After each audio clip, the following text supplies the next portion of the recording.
All right, Modern Warfare fans, I got some great news for you because Mr. Robert Bowling is here, and when he's in the studio, it's great news. What's up, man? Nothing much. I mean, I'm excited. We're about to release the second DLC pack for Modern Warfare 2 already. That's. I don't even know what to say because it feels like you just released the other one, the first one. We did, but we want to keep them coming in hot. Right. Keep things going. Now, the first one, which was, by all accounts, a hit. Yeah, I mean, the numbers were insane. I mean, it was one of the top-selling Xbox Live DLCs. Right. Now, what are we going to see in the second pack? Well, the second pack, which we're referring to as the Resurgence pack. Resurgence. Okay. We're keeping with the formula. We're bringing you 5 locations that you can play in Modern Warfare 2. And so 3 of those are brand new locations you've never seen. Okay. And then we're keeping with what the fans wanted of seeing some of their favorite Call of Duty 4 maps coming back. So, let's talk about the old ones first, and then I want to get into the new ones because I'm pretty excited about one of the new ones. Yeah, excellent. So the ones we're bringing back are Vacant, which is the wide open Russian office complex, and there's some really cool details that we changed in that one that I think, depending on whatever your favorite game mode is, you're going to really like. So you've taken the basic map and kind of updated it. Yeah, we've updated it, new visuals, new atmosphere, a lot more detail, similar to what we did to the other ones. But this is the first time we're messing with the geo a little bit, depending on your game type, which is cool. The geo. Yeah. So the way the levels basically, if you remember in Vacant, when you get back to the back part, right, there's a hallway and then it opens up into the large office space. Yep. And there's a gate there that always prevents you from coming into that hallway. Well, depending on your game type now, we're going to take that gate away so that now you have extra flanking routes. The gates are open. Yeah. The gate can be open. It can be. Okay. And that's really cool because it's cool to see how such a small detail can change your entire strategy for a map. Right. And then the second one is Strike. Strike is one of the urban towns where you have the big monument in the center, and then you have the hotels around and the flower shop. And right. It was one of my favorite Call of Duty 4 maps. So right. It's really good for objective game types. Right. So yeah, that's the fan favorite ones we're bringing back. And then what else you got? So the new one. Yeah. And this one especially I'm excited for is called Carnival. Okay. And Carnival is like this desolated amusement park. It's this theme park, and it's not like anything we've ever done before. It's not a war-torn city. Right. It's not an abandoned this or that. I mean, this is this amusement park that is overrun. Like you have your roller coaster, you have your fun house, you have your World of Tomorrow, you have all these really cool unique locations, and it's just an awesome place to fight in. So it's your chance to really go in and shoot up some carnies. Yeah. Shoot up some carnies. I mean, the carnies are long gone. Right. These guys are gone, but you can post up in their corn dog stand, right, and defend B all you want. Really? But it's really cool in objectives because I mean, when you're taking fire from a giant clown mouth, it's just awesome. Now, is this a nighttime map? Is it a daytime map? It's a daytime map. Okay. Yeah, it's a daytime map. But what really makes this map is its vantage points. I mean, you'll have a sniper who found his way up to the top of the roller coaster, right, and he's laying up there prone, and he's trying to pick cover B. So you got some great sight lines. Yeah, great sight lines. The top of the funhouse is awesome because it really covers like all of the maps. So if you can hold down the funhouse in the objective games, you're doing pretty good. Now so that sounds like a lot of fun. That's the one I want to talk about is Carnival because I've heard some great things about it. I saw some pictures and it was like this looks like it's something we've always wanted to do. Yeah, exactly. Go in and just go crazy in a theme park. It's insane. And what's cool is like the maps that really come alive in multiplayer are the ones that use original assets. Right. And this is one of those maps. Like the designer started working on it. He's like, to do this right, we need to come up with all new art. Right. And so they just started hammering away on it, and that's why it's in the second. I mean, I really wanted it in the first DLC pack. So they've been working on it for a while. Yeah. I mean, it's right after launch. And right. like DLC 1, they're like, we could probably do it, but we want to give it as much polish. Yeah, you want to do it right. Yeah. Right. It's all original assets, and I mean, it really makes that. Is it a big like a theme park, or what? Give us a sense of the scope. It's fairly big. I mean, the atmosphere is huge, but right. the actual player area is big as well. I mean, like I said, you have like all the major parts. You have the World of Tomorrow. You have the roller coasters. You have the game stands. You have the fun house, the bumper cars, the castle. Right. You have this huge playable area, right. and they're each unique and themed out, and that's what makes it really cool. Right. Wow. That sounds like a lot of fun. Now tell us about the next one.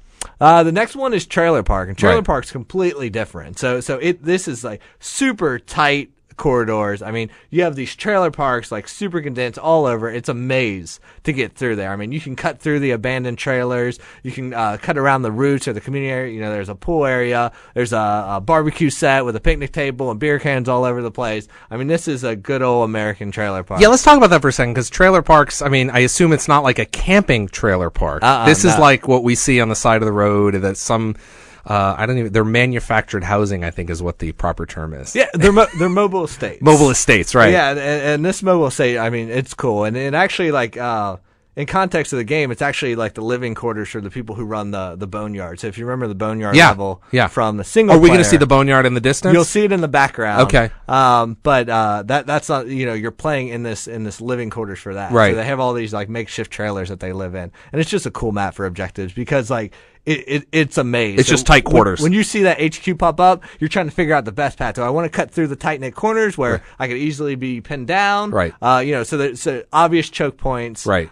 Which just make it, you know, a thrill to play. So 5 maps. Now you've just, you've got them out on the Xbox 360. They just released on PlayStation. What kind of feedback are you getting from the first map pack? I mean, now that everyone's got them in their hands. Yeah, the feedback's been awesome. I mean, I think the formula we went with of the 3 new maps and the 2 classics, a lot of people have really responded to. Well, they were worried about it at the beginning. They were. Yeah. And the thing is, but like, you guys delivered. Yeah, you know, people want new locations. Right. And we're all about that. Like, we want to hit you with brand new, fresh stuff. But early on, when we first started talking about DLC, you know, we went to the community and we're talking to them, we're seeing what they're saying and what they wanted, and there was a huge demand for some of their favorite Call of Duty 4 maps. Right. And that's what we wanted to make sure we delivered. We wanted that variety of all new locations, but also let you experience your favorites in an all new way. And you know, showing from the numbers and how many people are playing the new map pack, that formula seems to be working. And how? Now let's also look at, so assuming, you know, when this map pack comes out, that will add 5 more onto the 5. How many total maps are there going to be after this map pack gets released? Oh God, I don't know. What is the number? Yeah, it's pretty big. It's high 20s. Yeah, it is high 20s, isn't it? I mean, I think the most we've ever had on another game, I think, is 21 or 22. Yeah. So I think you guys may have the most maps of any multiplayer game. Well, we like options. Yeah, you. Yeah. So how much are they? The map pack is gonna be coming out at 1,200 Microsoft points. Okay, 1,200 Microsoft points. So sticking with the formula we said before. Yeah. Yeah. It's good.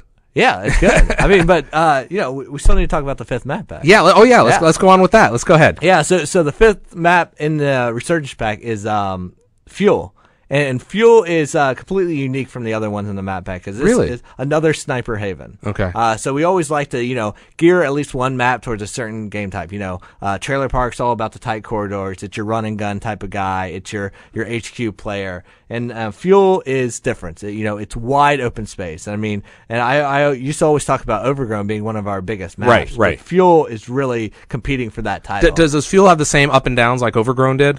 It does, because it's basically broken up into 2 sections, you could say. You have basically what it is, it's an oil refinery. Right. So you have, like, you know, the pumps and the outposts and all that, and that's wide open space, scarce cover. You know, that's where the sniper is going to be posting up. And then you have the big playable area, which is a large warehouse, all the offices, the interconnecting areas like that, and that's where the running gunners and the objectives are going to be. And it really keeps the objectives over there so the snipers can do their things, cover the points, and then the guys who want to run in there, get in the action, can do that on their own. Now, what when you're playing these, what class do you go in as? I mean, what are you doing? Me, I can't snipe. Really? I try to snipe. Just not I your can't thing. do it. Okay. So I'm definitely, you know, I try to always keep mobile, and I try to always keep silent. So I'm typically rolling with bling, so I can have a scar. And on that scar, I have a holographic sight and a suppressor. And then I have, you know, cold-blooded and Ninja Pro. Right. So I'm trying to stay always mobile and always stay silent. Try to get behind enemy lines, flank around there, and like clear them out that way when they're actually moving up. So you're going just stealth style. Always going deep in behind. So these are 5 maps that are coming out. Have you been surprised at the reception of the first map pack? I was. I mean, I know how ravenous our community is. Yeah. But when this map pack hit, like, people ate them up. I mean, and when we first launched, we're like, okay, we're gonna limit the maps to the 2 stimulus playlists. Right. And we'll be doing that again with the Resurgence playlist. Okay. But what we learned from last time is before you could, if you wanted to play the new maps, you had to jump into those 2 playlists. Right. And the reason we did that is because we don't want to we don't want you to have a bad matchmaking experience. So, you want to play the new maps. We want to make sure you have plenty of people to play with, so we condense them in there, and you can rotate through all the playlists. But then we just saw how fast the maps were selling and how much of the community and how many people had them. Exactly. Yeah. So we're like, well, that's no longer a worry. Let's add them to the rest of the playlist. Yeah. So I think this time around, we're going to relook at that. We're like, maybe if demand's high, we're going to go right out of the gate and have all the maps and all the playlists. Right. But we're definitely still going to have those 2 dedicated playlists with the Resurgence pack when we come out. Yeah, I mean, for the some of the core audience on Xbox Live who played the first map pack, bought, as you just talked about, you sold a ton of them, and then they kind of stepped away from it and kind of poked their head in the Halo tent and played Halo Reach for a little while. Right. And now that's over, so now they're back at this. So it's like there's so much for them to do. Yeah, and that's what's great. I mean, we love this roller coaster of games. Like, they're 2 very different games, but they're 2 high quality games. The Halo, like I say, the Halo Reach beta just finished, and they're just in beta. But you guys have been shipping for quite some time now, and it's just there's so many options now for if you like first person shooters. Yeah.